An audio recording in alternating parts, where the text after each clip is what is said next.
ஏன்னா இந்த புத்தி சொல்றது கடைசியில் அக்செப்ட் பண்ணிடுறோம்ல.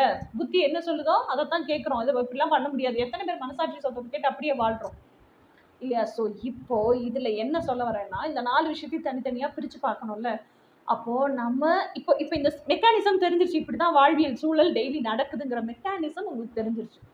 ஸோ அப்போ இந்த குழந்தையாட்டம் தனக்கு வேணுங்கிறத ஆசைப்பட்டு கேட்குற அந்த வாய்ஸ் ஓகேயா, கொடுக்கலன்னே கீழே பரண்டு உருண்டு அழுது ஆர்ப்பாட்டம் பண்ற அந்த வாய்ஸ், ரொம்ப சோகமா அப்படி கோல்டா போய் மூலையில உட்கார்ற அந்த இறுகி போன ஒரு எனர்ஜி எமோஷன் ஓகேயா, அதுக்கப்புறம் சந்தோஷம் வந்தா துள்ளி குதிக்கிற ஒரு எமோஷன், அதுக்கப்புறம் ரொம்ப கஷ்டமா இருக்கு, யாரோ ஒருத்தவங்க ஏதோ சொல்லிட்டாங்க நம்மளா நமக்கு ரொம்ப பிடிச்சவங்க, அதுக்கு மீறி நம்மளால ஒண்ணுமே ரியாக்ட் பண்ண முடியல, துக்கம் தொண்டை அடைக்குதுன்னு சொல்லுவோம்ல. ஸோ அந்த ஒரு எமோஷன், இது எல்லாமே எதனுடையது? உங்க மனசினுடைய எமோஷன். அதுதான் உங்க இன்னர் சைல்டு மனசினுடைய வாய்ஸ், எனர்ஜி. எனர்ஜியா உணர்றீங்கன்னா இதெல்லாம் மனசினுடைய எனர்ஜி.